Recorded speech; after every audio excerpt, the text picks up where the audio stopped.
আজকের ভিডিওতে আমরা করব ক্লাস 6 গণিত প্রবাহ অর্থাৎ ম্যাথ অঙ্ক বইয়ের 137 পেজের 19 থেকে সব অঙ্ক। ঠিক আছে, অর্থাৎ যে বাদবাকি অঙ্কগুলো রয়েছে সেগুলো আমরা সব করব।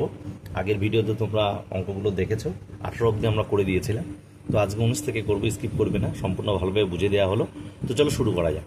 তো 19 দাগ বলছে কি, 19 দাগ বলছে দুটি সংখ্যার যোগফল 384। তাহলে দুটি সংখ্যার যোগফল এখানে দিয়ে দিয়েছে 384, এবং সংখ্যা দুটির গসাগু বলেছে 48। সংখ্যা দুটি কী কী হতে পারে? তো দেখো এই অঙ্কটা আমরা কীভাবে করছি। তো দুটি সংখ্যার যোগফল বলেছিল 384, আর সংখ্যা দুটির গসাগু বলে দিয়েছে। তাহলে আমরা দেখো, যেহেতু সংখ্যা দুটির যোগফল 384 ও সংখ্যা দুটির গসাগু 48। এবার দেখো বলেছে 384 থেকে, তাহলে এবার ছোট হবে 48 গুণিতকগুলি কী কী আমরা দেখব। তাহলে 384 থেকে ছোট, ঠিক আছে, ছোট 48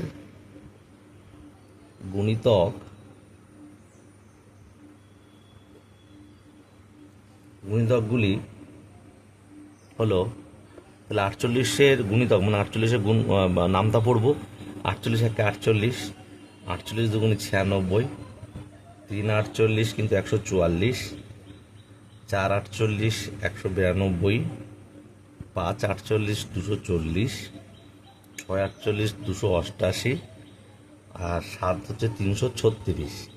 8 দিলে কিন্তু 384 বেশি হয়ে যাবে, যেহেতু আমরা বেশি নেবো না কেন, 384 থেকে ছোট করতে হবে।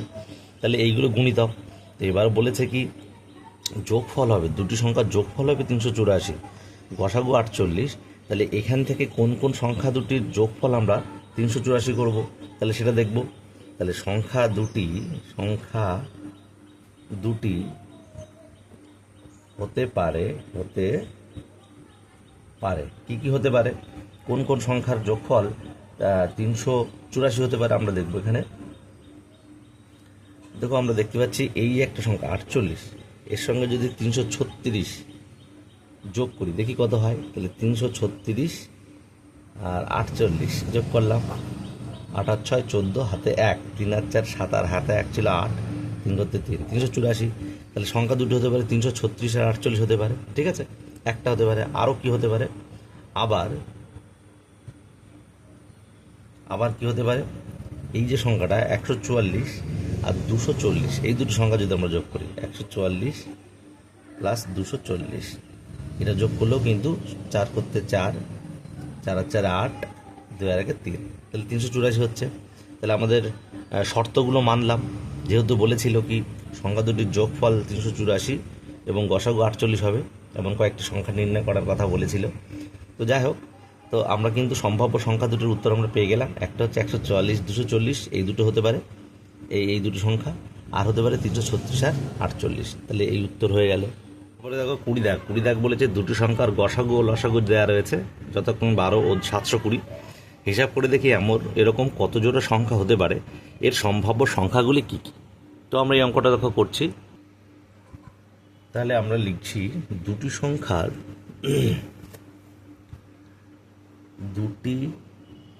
সংখ্যার লসাগু কত বলেছিল, 720, আর সংখ্যা দুটির গসাগু কত বলেছে, গসাগু বলেছে 12। তাহলে এই লসাগুর মধ্যে কিন্তু গসাগুটা ঢুকে থাকে, অর্থাৎ লসাগুকে যদি আমি গসাগু দিয়ে ভাগ করি তাহলে কিন্তু যে সংখ্যাটা বেরোয় সেটা কিন্তু আমাদের সেটা নিয়েই করতে হবে। সুতরাং 720 ভাগ 12, একে 720 মানে 6 12 72, আর একটা 0 60।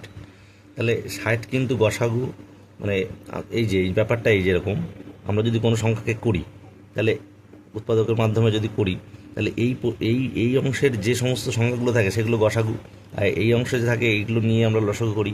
তাহলে এইটা গুণ করেই তো আমরা সেই লসাগু করি। এই লসাগুর মধ্যে কিন্তু গসাগু ঢুকে রয়েছে। তাহলে 60 এমন একটা সংখ্যা বেরোবে, যেহেতু এখানে কি বলেছে যে এরকম কত জোড়া সংখ্যা হতে পারে এবং সম্ভাব্য সংখ্যাগুলো আমরা লিখব। তাহলে 60 বেরোলো এখানে, 60, এই 60টাকে নিয়েই কিন্তু আমরা এবার কাজ করব, ঠিক আছে। তাহলে 60 সংখ্যাটা কী কী উপায় আসছে দেখো, মানে কোন কোন সংখ্যা দুটির গুণ ফলে 60 আসবে। তাহলে 1-এর সাথে আমরা 60 গুণ করতে পারি, 2-এর সঙ্গে আমরা 30 দুগুণে 60 লিখতে পারি, 3 20 60 লিখতে পারি, 4 15 60 লিখতে পারি, 5 12 60 লিখতে পারি, 6 10 60 লিখতে পারি, ঠিক আছে। তো এগুলো লিখতে পারি। কিন্তু এবার দেখো এই সংখ্যা জোড়ের মধ্যেগুলি কোনগুলো আমরা নেব। সব তো নেওয়া যাবে না। কেন নেওয়া যাবে না? যে সমস্ত সংখ্যাগুলো পরস্পর মৌলিক, অর্থাৎ দেখো তাহলে এখানে এই যে প্রত্যেকটা সংখ্যা, এই যে 1 60 2 30 3 20 4 15 5 12 6 10, এগুলোকে যদি আমরা যেহেতু গসাগু 12 দিয়ে গুণ করি, তাহলে কিন্তু সেই সংখ্যা জোড়াগুলো আমরা পেয়ে যাব, ঠিক আছে। তাহলে এই সংখ্যা জোড়া পেয়ে যাব, সবই পেয়ে যাব, কিন্তু এখানে একটা ব্যাপার আছে, কিন্তু সেই সংখ্যাগুলোকে হতে হবে পরস্পর মৌলিক, ঠিক আছে। তাহলে পরস্পর মৌলিক সংখ্যাগুলো নেব। পরস্পর মৌলিক সংখ্যা হচ্ছে সেই সংখ্যাগুলি যেগুলি যে সংখ্যা দুটির গসাগু কিন্তু 1 হয়। তাহলে এইটার গসাগু 1 হয়, ঠিক আছে। আর এটার কিন্তু গসাগু 1 হয় না, ঠিক আছে। তাহলে এটা নেবো না। এটার গসাগু 1 হয়, এটার গসাগু 1 হয়, তাহলে এটা নেবো, এটা নিতে পারি, ঠিক আছে। তারপরে দেখো কোনটা নিতে পারি, আমরা এটা নিতে পারি, পরস্পর মৌলিক সংখ্যা। আবার এটা নিতে পারি, এটাও কিন্তু পরস্পর মৌলিক সংখ্যা, কিন্তু এটা কিন্তু পরস্পর মৌলিক সংখ্যা নয়, এটা কিন্তু নেব না, হ্যাঁ, কেটে দিলাম, একদম বোঝানোর স্বার্থে এগুলো লিখলাম। তো এইগুলো আমরা পরস্পর মৌলিক সংখ্যাগুলোই নেব, আর যেগুলো পরস্পর মৌলিক সংখ্যা নয় সেগুলো নেব না। তার সঙ্গে যদি 12 গুণ করি তাহলে আমরা সম্ভাব্য জোড় সংখ্যা পেয়ে যাব, ঠিক আছে। তাহলে এক্ষেত্রে আমরা কী কী পেলাম দেখো,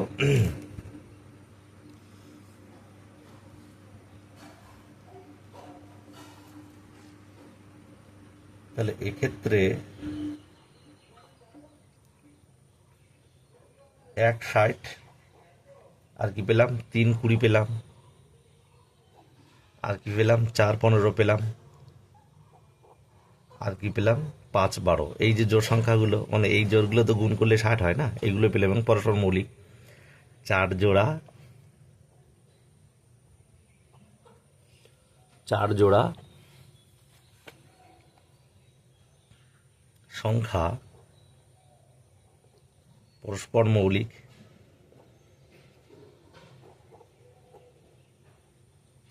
পরস্পর মৌলিক। তাহলে দেখো সম্ভাব্য কী কী সংখ্যা হতে পারে। তাহলে সুতরাং মোট সম্ভাব্য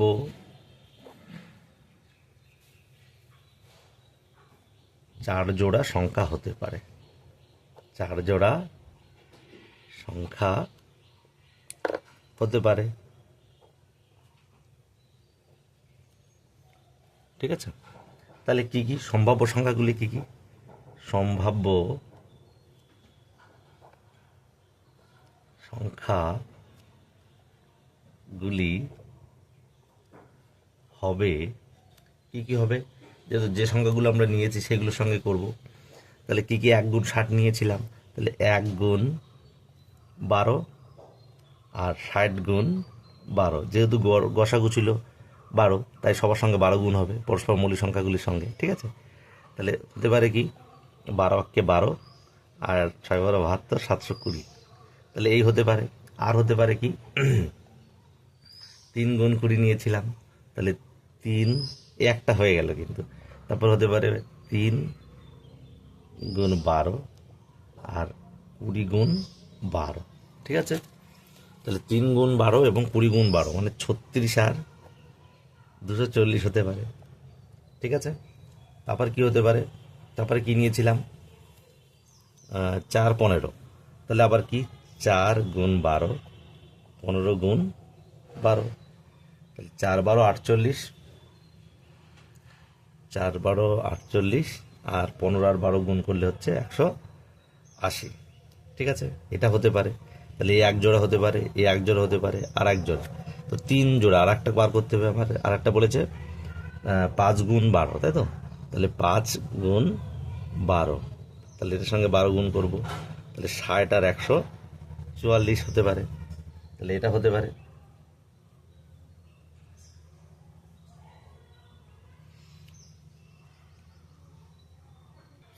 তাহলে সম্ভাব্য সংখ্যা জোড়াগুলো আমরা লিখলাম, এই যে 4টে জোড়া পেয়ে গেলাম, এই একটা উত্তর, এই একটা উত্তর, এই একটা উত্তর, এই একটা উত্তর। তাহলে অঙ্কটা আশা করা বোঝা গেল। ঠিক আছে,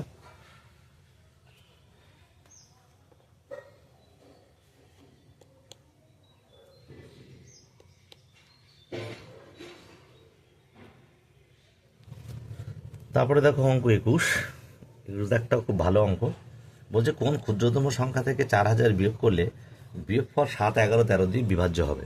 তাহলে আমরা লিখতে পারি, দেখো তাহলে ক্ষুদ্রতম সংখ্যা যা 7, 11, 13 দ্বারা বিভাজ্য, অর্থাৎ তাহলে লিখব 7, 11, 13 দ্বারা বিভাজ্য ক্ষুদ্রতম সংখ্যা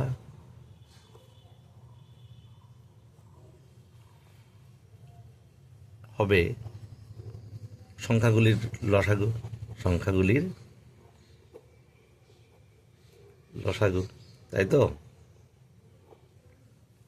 তাহলে এর সঙ্গে মিলবে, বিভাজ্য মানে মিলবে, আর ক্ষুদ্রতম বলেছে তাই লসাগু করব। তাহলে 7, 11, 13 লসাগু কত?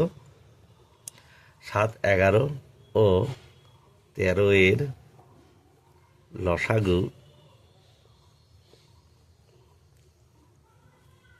তাহলে দেখো বেশিরভাগই সবই মৌলিক, তাহলে আমরা গুণ করে দেবো। তাহলে হচ্ছে 1001, 1001। তাহলে যেহেতু ক্ষুদ্রতম সংখ্যা যা থেকে 4000 বিয়োগ করলে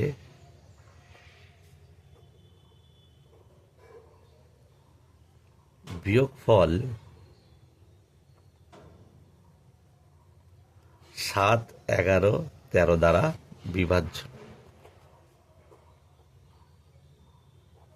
ঠিক আছে, তার মানে এত দ্বারা বিয়োগ করলে বলেছে বিভাজ্য, তার মানে এই যে ক্ষুদ্রতম সংখ্যাটা হলো, এই লসাগু যেটা হলো 1001, এটা আমরা যোগ করে দেবো।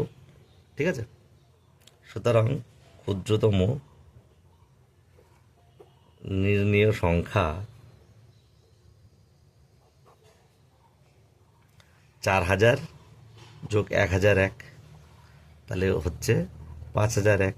তাহলে এটাই হচ্ছে যা ক্ষুদ্রতম সংখ্যা যার থেকে আমি বলেছে বিয়োগ 4000 বিয়োগ করব, এটা বিয়োগ করলে যে এটা হবে। ঠিক আছে, এটা হবে, আর এটা তো বিভাজ্য হবে 7, 11, 13 দ্বারা। তাহলে অঙ্কটা বোঝা গেল। তারপরে দেখো 22 দাগ বলেছে কি 50 ও 100 মধ্যবর্তী দুই জোড়া সংখ্যা খুঁজি যাদের গসাগু 16। তাহলে 16 হচ্ছে গসাগু হবে এবং 50 থেকে 100 মধ্যে সংখ্যাগুলি হতে হবে। তাহলে আমরা তো বুঝতেই পারছি এটা খুবই সোজা হবে। কীরকম দেখো দেখো অঙ্কগুলো করে নিই অঙ্কটা। তাহলে যেহেতু গসাগু 16 হতে হবে, 16 হতে হবে, অর্থাৎ 16 এর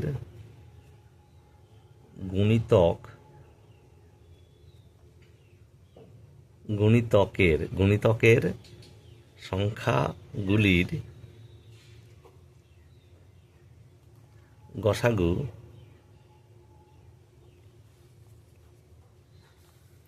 গসাগু 16 হবে।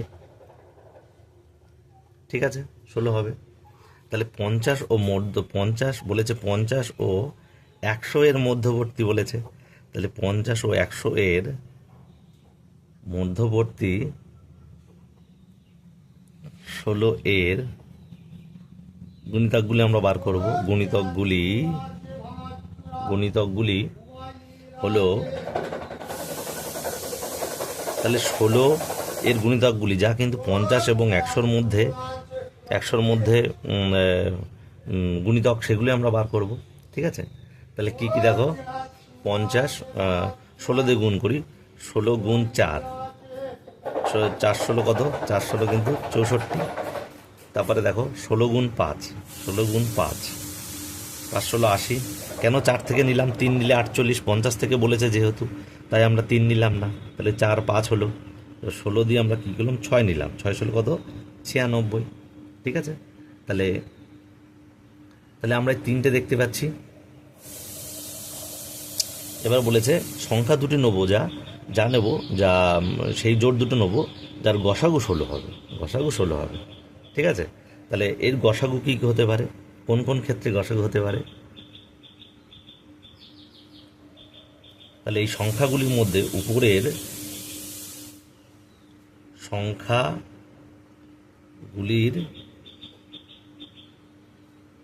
মধ্যে উপরের সংখ্যাগুলির মধ্যে কোন কোনগুলির গসাগু, দেখো কোন দুটি সংখ্যার গসাগু আমরা 16 নিতে পারি।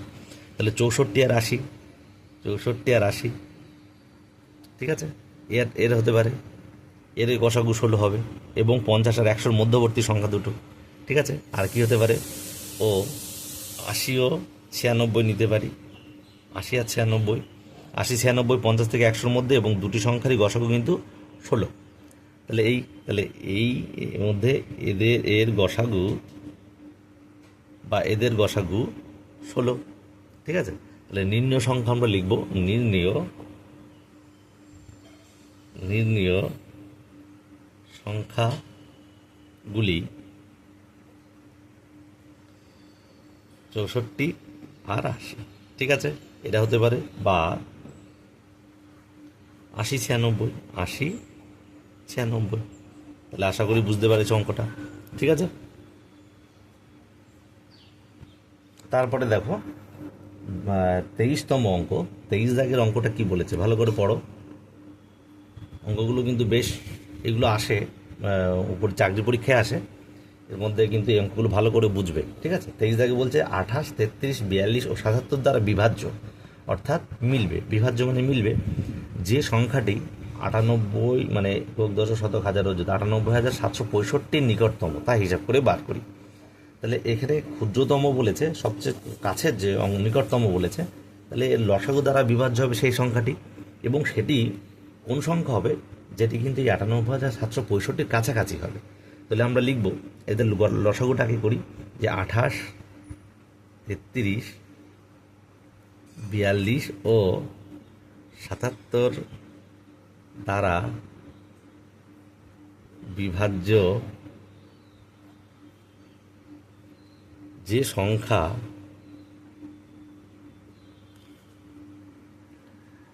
সংখ্যা এদের লসাগু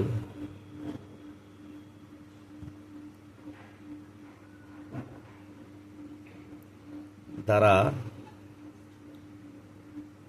বিভাজ্য হবে। ঠিক আছে, তাহলে এই যে সংখ্যাটা আমরা বার করব সেটা কিন্তু একদম যে সেই সংখ্যা হবে ওর কাছাকাছি তা নয়, 98,765-র কাছাকাছি বিভাজ্য হবে সেই সংখ্যাটা নয়, কিন্তু আমরা দেখব, আগে বার করি তারপরে বলছি। দেখো, তাহলে 28, 33, 42, 77। ঠিক আছে, এর লসাগু করব 2, 14 দুগুণে 28, 33, 21 দুগুণে 42, 77। তারপরে দেবে 7, 7 দুগুণে 14, 33, 3 7 21, 27, 77। তারপরে দেবো আমরা 3 দিয়ে, 3 11 33, 3 1 3, 11 করতে 11। তারপরে আমরা দেবো 11 দিয়ে। তাহলে দেখো নির্ণয় লসাগু আমরা করছি, সুতরাং নির্ণয় লসাগু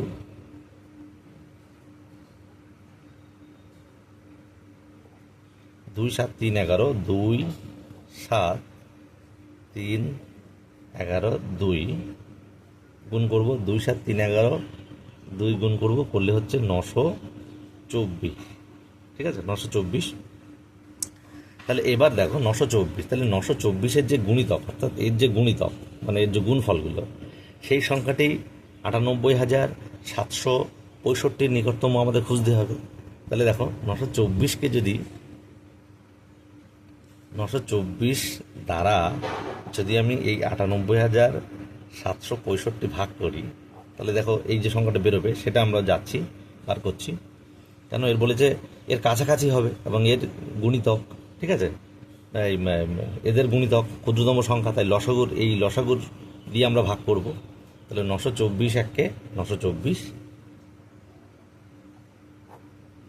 3 6 6 36 তো যাচ্ছে না, 5 দুটো সংখ্যা নামাচ্ছি 0 দিয়ে, তারপরে দিলাম 6, তাহলে হচ্ছে 6 দিলে 5 5 4 4, অর্থাৎ 1 2 8 821। আচ্ছা, ভালো হয়েছে।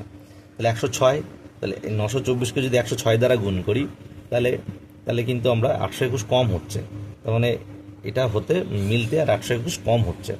তাহলে দেখো, এবার দেখো 924-এর গুণিতক বলেছে, আমরা তো 2 3 4 5 করে গুনতে পারি না, তাই ভাগ করে করলাম একেবারে 106, মানে কাছাকাছি যাব সেরকম একটা সংখ্যা আমরা বার করে নিলাম ভাগ করে, এই জন্য ভাগ করলাম। হ্যাঁ, তাহলে দেখো আমরা যদি লিখি 924কে যদি আমরা 106 দ্বারা গুণ করি তাহলে হচ্ছে কত, তোমরা গুণ করবে 97,944। আর 924কে যদি আমরা 106, তো দেখতে হবে আমার 98 আর 765-র কাছাকাছি কোনটা। তাহলে 106 দ্বারা গুণ করেছি, 97,944 হয়েছে। আচ্ছা, 107 দ্বারা গুণ করি, 107 দ্বারা গুণ করলে হচ্ছে 98,868। তাহলে এইটা কাছে না এইটা কাছে, আমরা দেখব কিভাবে কাছে বার করি। তাহলে আমরা কত থেকে বিয়োগ করব, সুতরাং ক্ষুদ্রতম বিভাজ্য সংখ্যা হবে, কি কি সংখ্যা হবে দেখো, ক্ষুদ্রতম বিভাজ্য সংখ্যা দেখো, আমরা আর যেটার কাছাকাছি বলেছে 98868, এর থেকে আমরা বাদ দেবো 98,765, 98,765 বিয়োগ করলে কত হয় দেখি, 103 হয়। ঠিক আছে, 103 হয়। আর 98,765 থেকে যদি আমি বিয়োগ করি 97,944, মানে এইটা 97,944, তাহলে কত হয় দেখি, 821। তাহলে এইটা তো কাছে, 103, মানে কম বিয়োগ ফল হয়েছে যেটা, তার মানে সেটা কাছে। কাছে মানে কোন সংখ্যাটা, এই যে 98,868। ঠিক আছে, এইটা। তাহলে আমরা করব কি, ক্ষুদ্রতম সংখ্যা হবে 98,868, যা 28, 33, 42 ও 77 দ্বারা বিভাজ্য, 77 দ্বারা বিভাজ্য। ঠিক আছে, এটা অঙ্ক শেষ হয়ে গেল। তাহলে বোঝা গেল প্রথম থেকে দেখো অঙ্কটা।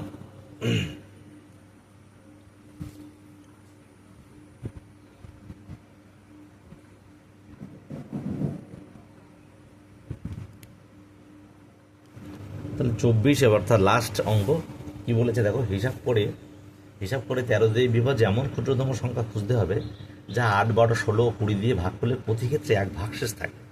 তো এই যে প্রতি ক্ষেত্রে ক্ষুদ্রতম বলেছে, ক্ষুদ্রতম সংখ্যা, অর্থাৎ আমরা তো বুঝতেই পারছি লসাগু করব, কিন্তু এখানে একটা জিনিস বলেছে প্রতি ক্ষেত্রে কিন্তু এক ভাগশেষ থাকবে। তাহলে আমরা আগে লসাগু বার করি। তাহলে 8, 12, 16 ও 20 সংখ্যাগুলির লসাগু কি করব, 8, 12, 16, 20 লসাগু করবো আমরা। 4 দুগুনি 8, 6 দুগুনি 12, 8 দুগুনি 16, 10 দুগুনি 20, 2 দুগুনি 4, 3 দুগুনি 6, 4 দুগুনি 8, 5 দুগুনি 10, 2 1 2, 3, 2 দুগুনি 4, 5। ঠিক আছে, তাহলে নির্ণেয় লসাগু 2 গুণ 2 গুণ 2, 3 গুণ 2 গুণ 5। তাহলে লসাগু হচ্ছে কত, এগুলো গুণ করবো, 2 3 4 দুগুণে 8, 24, 5 দুগুণি 10, তাহলে 24 আর 10 গুণ করলে 240। এবার বলেছে কিন্তু এক ভাগশেষ থাকবে। তাহলে এই ভাগশেষ থাকবে মানে কি, যদি আমরা এক যোগ করে দিই তাহলে কিন্তু 13 দিয়ে সেটা বিভাজ্য হবে। তাহলে 200, সুতরাং 240 এর